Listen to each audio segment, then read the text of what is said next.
I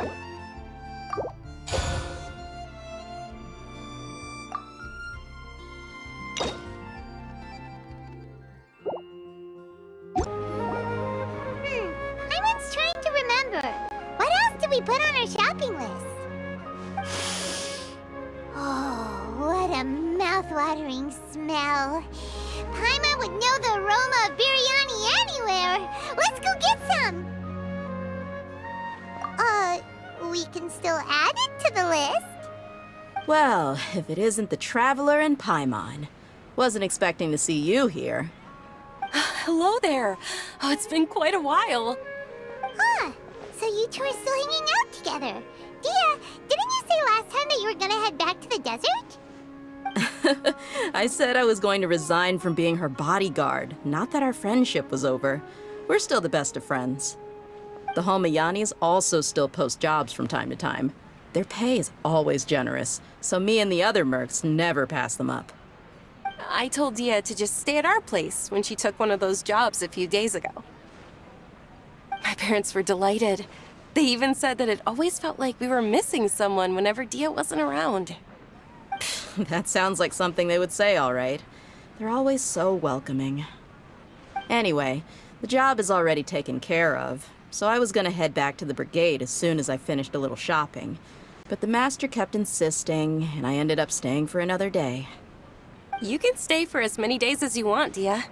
Father hasn't even gotten around to treating you to his best dishes yet. You know I'm not the kind of person to stay put in one place like that, my lady. Don't worry, though. There'll always be next time. But she said they'll treat you to the best dishes! I can't believe you can still refuse that! But wait. Didn't you say last time that you would take me on a trip to the desert? Why don't you just take me with you today, when you leave? There are so many places I still haven't visited yet. I'm sorry, my lady, but no can do.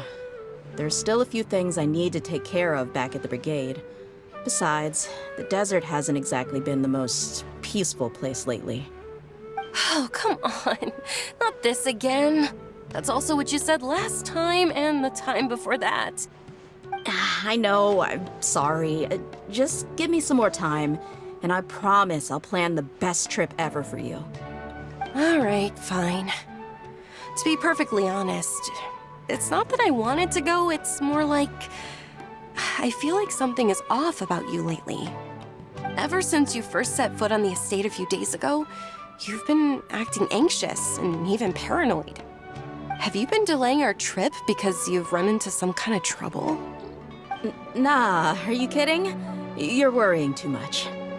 Would you swear on that? Friends shouldn't lie to each other, you know. I wouldn't pry any further if you're willing to swear on what you just said. But if something really is bothering you, then just tell me. You know I'll help you however I can. Oh, looks like Dunyarzad was onto something.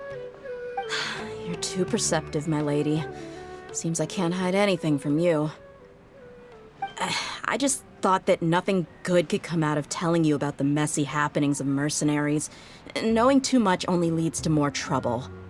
Mercenary life is a dog-eat-dog world where Mora reigns supreme. Everything operates on a completely different set of rules. That doesn't change anything about what I just said, though. We're still friends, and I can only support you if I understand what's bothering you. My lady, you're not gonna stop until you drag it out of me, are ya? All right, I'll share what I know. Let's go somewhere else first. This isn't exactly the best place for a discussion. Okay, let's talk here. Just try not to draw any extra attention. As you may already know, the Eremites have both a lot of mercenaries and a complex organizational structure. Many mercs are no different than me, just going around looking for jobs to earn some mora. My brigade is called the Blazing Beasts. We're not a large group, but every member is loyal and brave. However, not all Eremite brigades are like mine. Some are willing to cross all kinds of lines for the sake of mora. The most notorious is a faction known as Deshret's Relics. Deshret's Relics? Judging from the name, they must really look up to... Yep, you got it. I've heard that you've already crossed paths with Ain al-Akmar. They're one of the groups under the Relic's banner. Oh, you mean the group that tried to sell us the Divine Knowledge Capsule? Yeah, they weren't friendly at all. Deshret's Relics is composed of many smaller brigades like Ain al-Akmar. The Relic's headquarters issues orders to all brigades under his control. On any other day, I would want nothing to do with them. Unfortunately, though, the brigade that's stirring up trouble now is none other than Dehya al-Akmar. Dakan? I think it means beard or something. Believe me, it's a really stupid name. I found it insufferable for years. Anyway, the real issue is that Dehya al-Akmar is led by my father, Kusela. Say what now? I think I'm starting to understand your anxiety now. But what did they do? I won't go into details, my lady, but they've been involved in a lot of violent incidents. We're talking hundreds. Hundreds? Yep.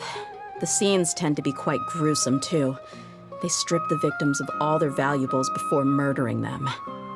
Not only have they targeted merchant caravans and ordinary citizens, but other mercenary brigades as well. That's beyond terrible. They won't even spare their own kind. I don't know how Deshret's Relic sees it. All I do know is that Dehya al-Akmar has become more and more aggressive over the last few years.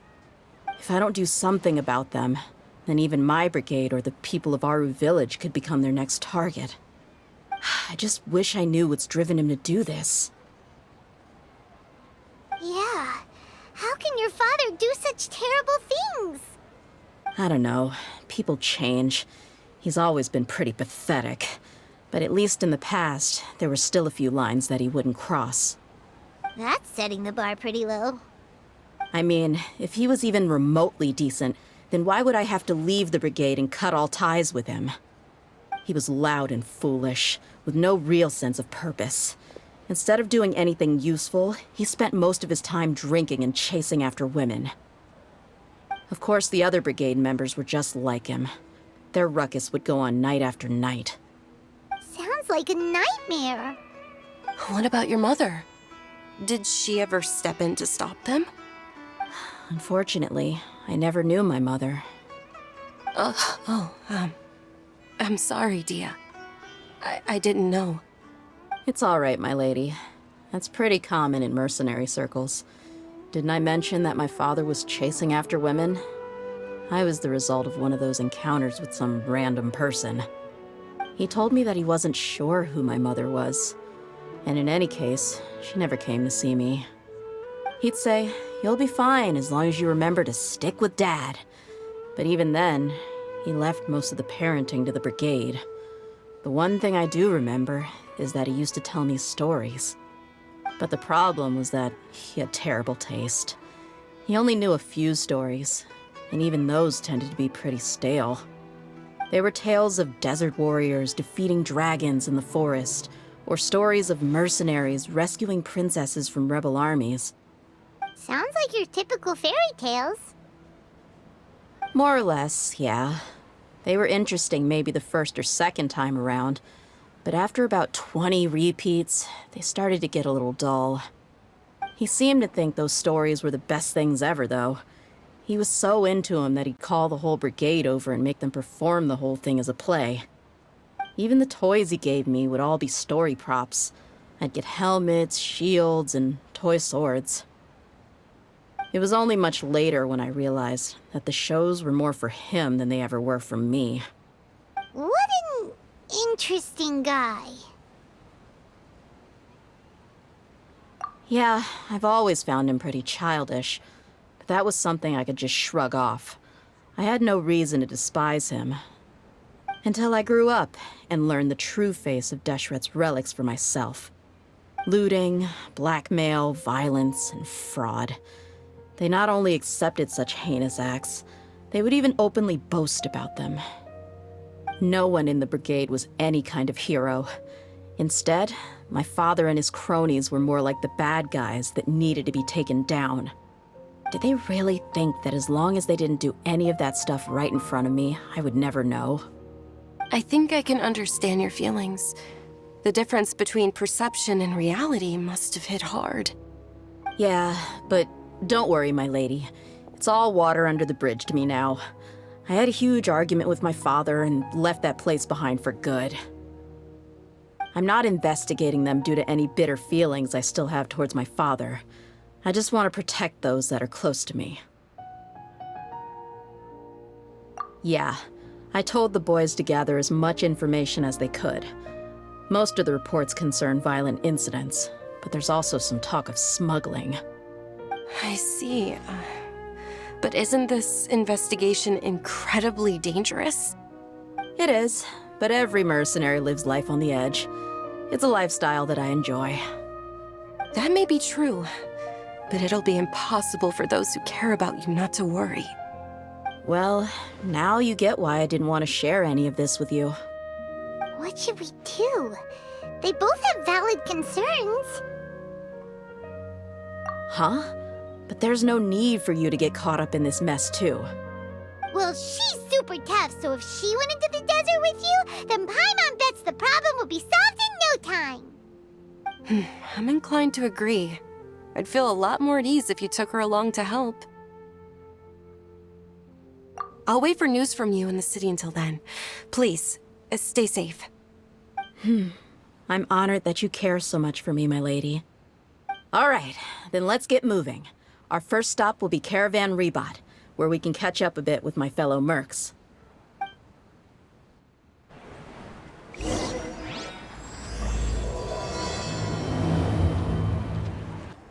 Hey, Dehya, you're back.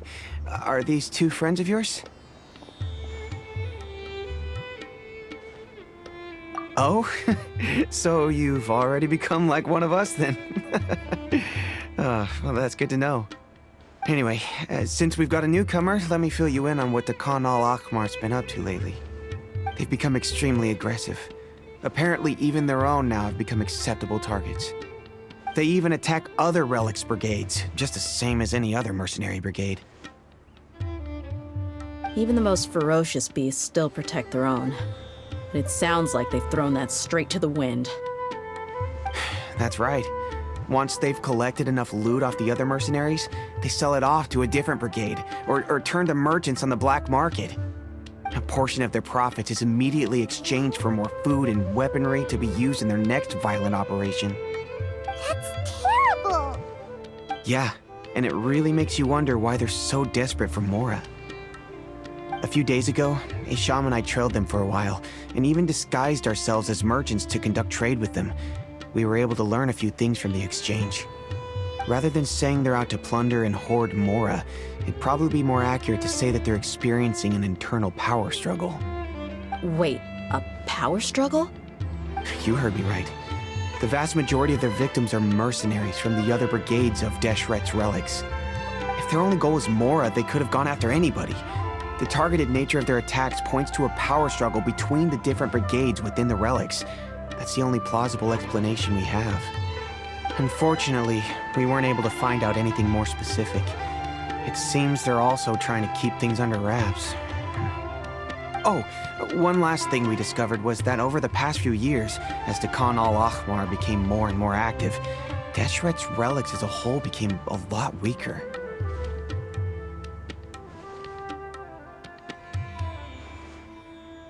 It sounds mighty strange to me, too. Harun, you can leave the rest of the investigation to us. Gotta say, though, I didn't expect you to go on a whole undercover mission during the few days I was gone. Sounds like you were really putting your necks on the line, no? Nah, it was nothing. We're just as concerned about the situation as you are. The Khan al-Ahmar is your father's crew, after all. What he said. Besides, Dehya, haven't you done more dangerous things than all of us combined? What we did is nothing compared to your experiences. Yeah. And while they went to talk with Khan al-Ahmar, I took a look at the last camp they attacked. Any survivors of the attack were already long gone.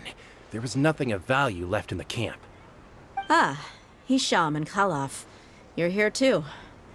We rushed over as soon as we saw you come into Caravan Rebat. Although this new friend of yours looks a little green behind the ears, I'm sensing a special vibe from her. Now that we know you'll have a capable partner with you, we can also rest easy. Hey, what about Paimon? Feel anything special? Oh, you're also planning to tag along with them? Of course! Paimon is the traveler's most important guide. Wherever she goes, Paimon will follow. Oh, in that case, then you'd better take care of her too, Dehya. Don't underestimate Paimon! Don't worry about her. She may look tiny and helpless, but she's been through just as many battles as the traveler here. Even if she had only survived on sheer luck, then that alone would still make her quite formidable. I had no idea. I guess I shouldn't judge by appearances. Oh, one other thing, Dehya. When you're free, why don't you update the deputy about your upcoming schedule? We held another recruitment event a few days ago, but everyone only came to see the Flame Main. You weren't around at the time, so people were pretty disappointed to only find our crew of rough, unkempt guys. The deputy put a lot of effort into the event, but it was basically for nothing. Only a few people chose to stay, and that really got to him. Sorry to hear that. I'll be sure to bring him some great liquor next time. I left in a hurry and I couldn't make it back in time for the event. Gotta admit, I can understand their disappointment, though. You're our brigade's main selling point, after all. Now, if only the deputy could figure out a way to bring a few more smoking hot members into our ranks. Keep dreaming. Remember the last time I invited a couple gals into the brigade? You all just froze up with your mouths gaping like a bunch of scarecrows. The awkward silence and weird expressions left quite the impression on them. They were originally interested in joining us, but after that, they both told me they were too uncomfortable to stick around. Hey, didn't we agree to never bring that up again? Huh? Wait, are you serious? Why have I never heard about this? I don't think you were part of the brigade yet. Are you kidding me? I missed a once-in-a-lifetime moment like that and you weren't even gonna tell me? All right. We can tell you about it later. Now's not the time. Hey, don't you try to change the subject. You and Hisham get your butts over here and tell me everything right now. Are they always like this? More or less. There aren't many rules or graces when it comes to mercenaries. We're used to just speaking our minds. If someone starts getting under your skin, you just yell right back at them. And if that doesn't put an end to it, then you just challenge them to a fight. But we also don't tend to take many things too seriously. Being direct and getting it all out of your system as soon as things come up is better than keeping everything bottled up, never talking about it. That's also why I never spare their feelings when I talk to them.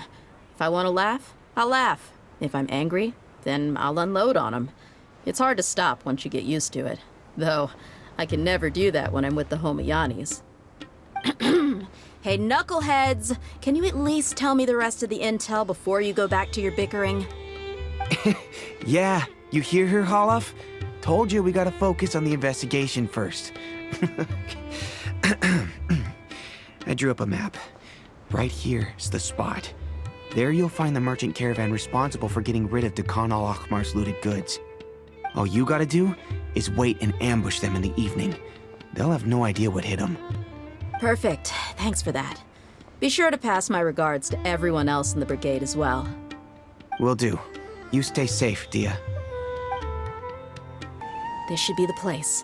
Let's find a spot to hide and bide our time.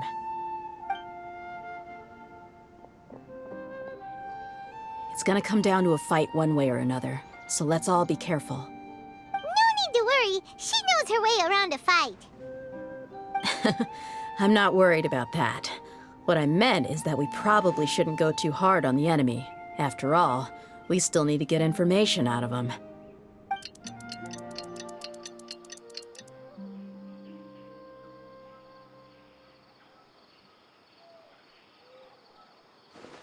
Ah, here they come. You ready? Let's not give them a chance to react and end this quickly.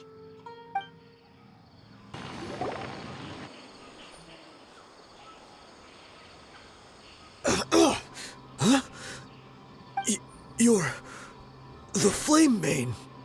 Good. That saves me an introduction. All right, time for a little talk. Are you buddies with Dakana Lakmar now? Tell me, what are they after? You know the code of being a mercenary just like everyone else. The first rule is to never divulge key information about our employer. What makes you think I'd talk? That might have worked on an amateur, but I know you're just looking to protect your reputation. Think about it, though. What's your reputation worth if you won't have the other tools you need to succeed in this line of work? Tools like, I don't know, your limbs or eyes? You've got 5 seconds. You might want to think twice about how much your employer's information is worth to you. Whoa! I'm not joking around. We can do this the easy way or the painful way. 2 seconds! I'll save you the trouble.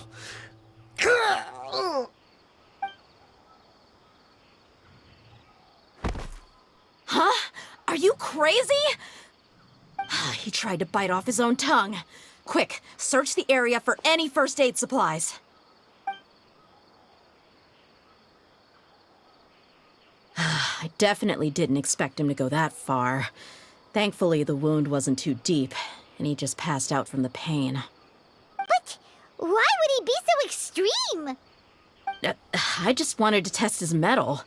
You can get a lot of mercenaries to talk just by threatening them. I didn't expect him to be willing to go through so much pain just to deny us some intel. Well, he's out cold for now. We could wait for him to wake up, but maybe it's not a good idea to interrogate him any further. What should we do? Yeah, don't worry about it. It'll be a waste of time to interrogate him again after that. He might just hurt himself again if we start asking. There are lots of goods around here. Let's search the area. Maybe we'll be able to find something. I'm really sorry.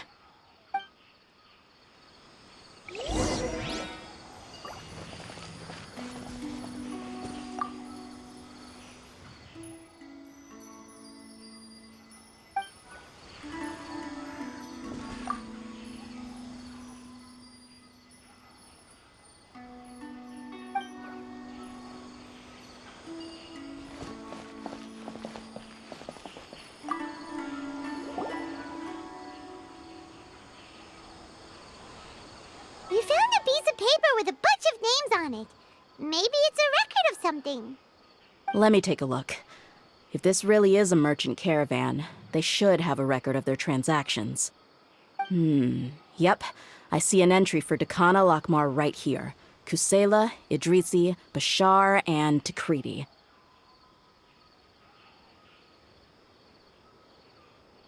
All familiar names. Dakana Lakmar has been trading for a hefty supply of food, weapons, and medicine.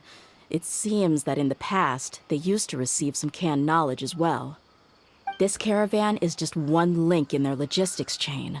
Once in the rainforest, the caravan will exchange the looted goods for Mora, and the funds will then be passed to a specific person. That person will then pack the caravan full of necessary goods, which will then be brought right back to Dakana Lakmar. Wait, why is there no Mora value recorded for the final transaction? No value? Yeah, every transaction before the last one was marked with an exact amount of Mora, but the final one, where they paid for everything to be brought back to the desert, was simply marked as delivered. Perhaps, but they couldn't have known how much they would make off selling the loot. Do they not care about profit margins at all? Anyway, the next part's the records of the goods themselves. There are a lot of entries. Everything was probably sourced from the rainforest. Huh? What's wrong? Shazaman Homayani? Homayani? You mean Dunyarzad's family? Could it just be another family with the same last name? I'd be surprised to find someone with the exact same first and last name. Shazaman Homayani is Dunyarzad's father, and the head of the Homayani family. Just what the heck is going on here? I'm sorry. You're right. I'll consider what we found and not jump to conclusions just yet. But what this piece of paper confirms is that the Homayani family has been providing goods to Dakana Lakmar. What if the Homayanis have been kept in the dark and don't know they've been trading with Dakan Akhmar? That's a possibility, but if that was the case, why is this caravan specifically named Shazaman as their person of contact? They could have just as easily bought goods such as food and medicine directly from Caravan Ribat or Port Ormos.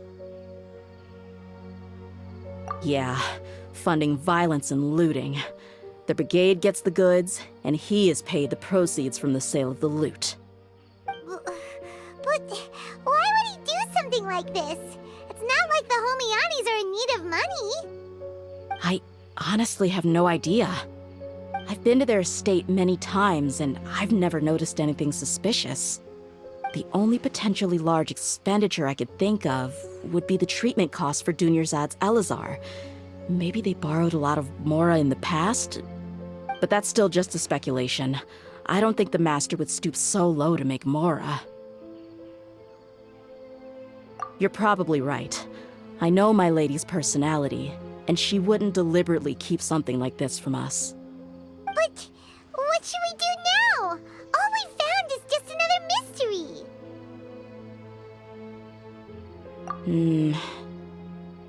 If you ask me, we already have no choice but to confront her about this. I'm not worried. It's too early to make a verdict yet. I still have faith in the Homayanis. Let's go find my lady again. We'll tell her everything and see if she's willing to lend us her support.